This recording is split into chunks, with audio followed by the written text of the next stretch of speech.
Fala, povo de Deus, 15º dia da nossa série A Vida de Davi, amém? E agora Absalão, que voltou para Jerusalém, voltou para o palácio, voltou para a vida de Davi, vai conspirar contra o seu pai. Algum tempo depois, Absalão adquiriu uma carruagem, cavalos e uma escolta de 50 homens. Eles se levantaram cedo e ficavam junto ao caminho que levava à porta da cidade. Sempre que alguém trazia uma causa para ser decidida pelo rei, Absalão o chamava e perguntava de que cidade vinha. A pessoa respondia que era de uma das tribos de Israel e Absalão dizia: sua causa é válida e legítima. Não há nenhum representante do rei para ouvi-la. E Absalão acrescentava: quem me dera ser designado juiz dessa terra. Todos os que tivessem uma causa ou uma questão legal viriam a mim e eu lhes faria justiça. E sempre que alguém se aproximava dele para prostrar-se em sinal de respeito, Absalão estendia a mão, abraçava-o e beijava. Um bom político, né? Falando mal de Davi, falando mal da administração de Davi, pagando de bom moço, abraçando, beijando, falando que faria melhor, falando que cuidaria do povo. E assim ele foi conquistando a lealdade dos homens de Israel. Ao final de 4 anos, Absalão disse ao rei: deixe-me ir a Hebrom para cumprir um voto que fiz com o Senhor. Quando teu servo estava em Gesur, na Síria, fez este voto: se o Senhor me permitir voltar a Jerusalém, prestarei culto a ele em Hebrom. Vá em paz, disse o rei, e ele foi para Hebrom. Absalão enviou secretamente mensageiros a todas as tribos de Israel, dizendo: assim que vocês ouvirem o som das trombetas, digam: Absalão é rei em Hebrom. Absalão levou 200 homens de Jerusalém. Eles tinham sido convidados e nada sabiam, nem suspeitavam do que estava acontecendo. Depois de oferecer sacrifícios, Absalão mandou chamar Aitofel da cidade de Gilo, conselheiro de Davi. A conspiração ganhou força, cresceu o número dos que seguiam Absalão. Então Absalão é muito articuloso. Assim como ele esperou 2 anos no passado para se vingar do seu irmão Aminon, agora ele espera 4 para tomar o trono do seu pai. E ele vai criando um plano e ele vai formando uma teia, porque ele é muito ardiloso. Mas na verdade ele quer conspirar contra o seu pai, contra o ungido de Deus. Ele é um filho das trevas nesse caso aqui. Ele é alguém que está contra a vontade de Deus, porque ele quer tirar a pessoa que Deus colocou no trono, certo? Tá comigo aqui? E é o que a Bíblia diz, que muitas vezes os filhos das trevas são mais astutos, são mais ardilosos que os filhos da luz. Olha o plano que esse homem bolou. Olha o plano que esse homem criou. 4 anos na porta da cidade, abordando as pessoas, fingindo que se compactuava com a causa delas, abraçando e beijando e falando que faria melhor e falando que faria justiça. E vai para Hebrom e conta uma historinha de que tinha que oferecer sacrifício e convida as pessoas para estarem lá e convida o conselheiro para estar lá, mas ninguém nem sabe o que está acontecendo de fato, só ele sabe que ele está armando todo um plano ali por trás, mas agora as pessoas vão gritar que ele é rei. Se os filhos das trevas param, criam planos, planejam algo, por que é que os filhos da luz não fazem isso? A gente tem a bênção de Deus, a gente tem a provisão de Deus ao nosso favor, e aí por isso a gente vive à la vontade, como a gente quer, de qualquer forma, porque Deus vai fazer, porque Deus vai abençoar. Se nós fôssemos espertos para parar e fazer planos como essas pessoas, planos bons, planos do bem, planos de paz, planos que estão alinhados com a vontade de Deus, e contássemos com a bênção de Deus, meu Deus, ninguém nos seguraria, ninguém nos seguraria. Nós precisamos aprender a fazer planos, a fazer programação, a ter visão grande, porque tem pessoas malignas que têm isso. Se pessoas do bem, se pessoas de Cristo, se pessoas de Deus tivessem uma visão grande, fizessem planos bons, meu Deus do céu, o mundo já estaria em chamas pelo Evangelho. E você já estaria muito maior, muito mais próspero, muito mais feliz do que é. Então um mensageiro chegou e disse a Davi: os israelitas estão com Absalão. Em vista disso, Davi disse aos seus conselheiros que estavam com ele em Jerusalém: vamos fugir, caso contrário não escaparemos de Absalão. Se não partirmos imediatamente, ele nos alcançará, causará a nossa ruína e matará o povo à espada. Então, olha que loucura, né? Davi lutou contra urso, leão, lutou contra gigantes, lutou contra exércitos inteiros, fugiu de Saul e o exército real.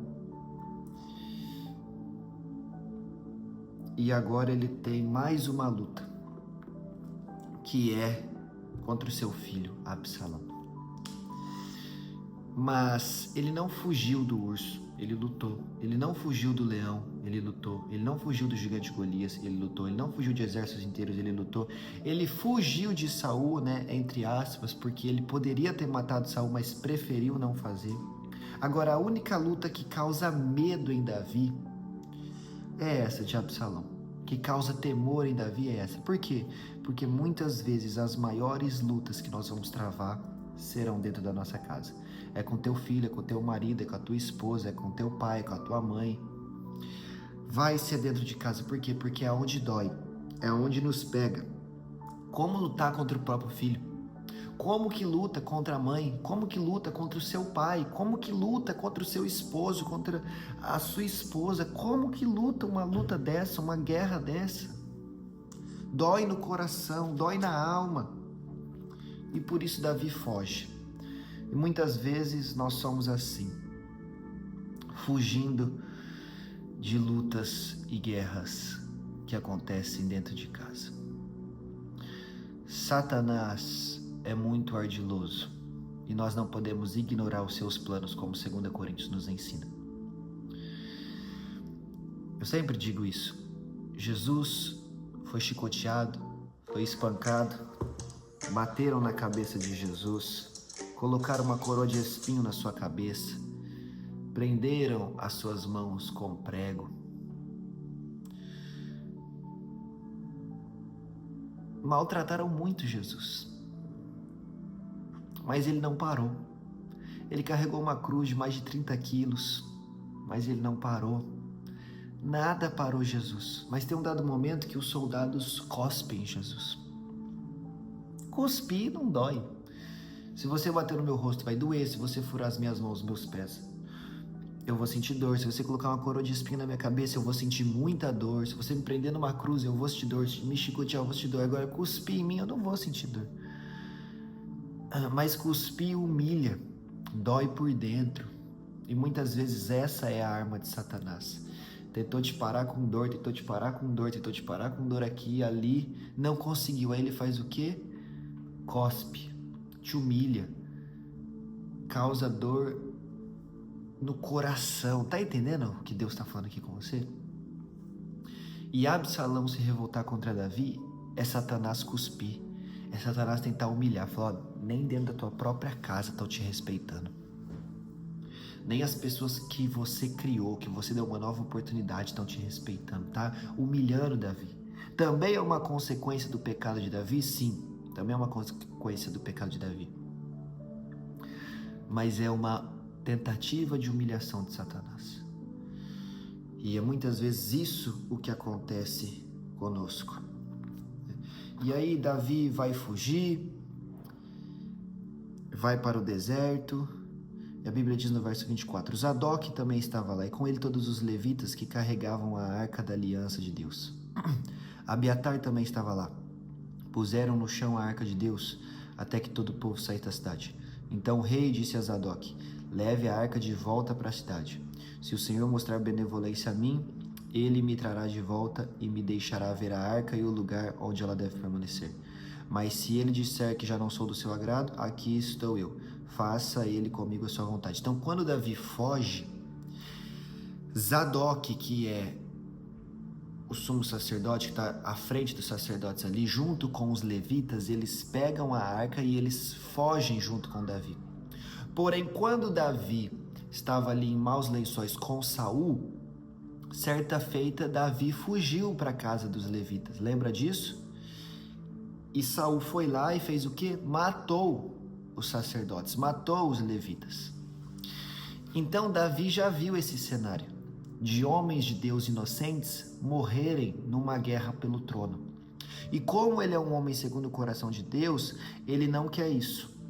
Ele não quer ver essa cena de novo. Então ele manda os sacerdotes, ele manda os levitas voltarem com a arca de Deus para Jerusalém. Falou, se for da vontade de Deus, eu vou voltar para Jerusalém, vai ficar tudo bem. Se não for, eis-me aqui também, mas fiquem lá. Eu não quero ver homens inocentes morrerem de novo. Davi está fugindo, mas ele continua se importando com os outros. Que coração é esse? Está numa situação apertada, mas continua olhando para os outros com amor. Tem gente que é assim, está na prova, está na dificuldade, mas continua olhando para os outros, continua cuidando dos outros, continua sendo sustentação para alguém, continua orando para alguém, está com pouco recurso financeiro, mas continua abençoando a vida de alguém, tem pouca coisa em casa, mas tira do seu corpo, roupa do seu corpo, para dar para alguém que precisa. Esse é um homem segundo o coração de Deus, essa é uma mulher segundo o coração de Deus, e não se engane, você terá recompensa. Você não ficará sem o seu galardão. Deus irá recompensar todo o seu amor, toda a sua compaixão, Davi, que você tem pelo próximo, tá? Isso não fica sem recompensa. Versículo 29, então Zadok e Abiatar levaram a arca de Deus de volta para Jerusalém e lá permaneceram. Davi, porém, continuou subindo o Monte das Oliveiras, caminhando e chorando, com a cabeça coberta e os pés descalços. Então Davi, num momento de dificuldade, foi para o Monte das Oliveiras, chorando e fazendo o quê? Versículo 31, quando informaram a Davi que Aitofel era um dos conspiradores que apoiavam Absalão, Davi orou, ó Senhor, transforma em loucura os conselhos de Aitofel. Então Davi está no Monte das Oliveiras, no momento de aflição, chorando e orando. Lucas 22, verso 39 ao 47, Jesus, momentos antes da crucificação, no momento de aflição, vai para o Monte das Oliveiras, chorando e orando, suando sangue e tamanha sua aflição, mas buscando a face de Deus. E a Bíblia diz lá no versículo 44 que, estando angustiado, Jesus orou ainda mais intensamente, a ponto que o seu suor virou gotas de sangue. Então Davi e Jesus tiveram a mesma atitude num momento de aflição. Foram para o Monte das Oliveiras buscar a face de Deus. E quanto mais a angústia aumentava, mais eles oravam intensamente. É isso o que nós precisamos fazer. Num momento de angústia, orar ainda mais intensamente, chorar na presença de Deus, nos humilhar na presença daquele que tem o poder de mudar qualquer circunstância. Então Davi, então Jesus, se você está num momento de angústia e dificuldade, busque a face de Deus. Aqui está o erro de muitas pessoas, no momento de prova, no momento de cerco, no momento de aperto, no momento de medo, no momento de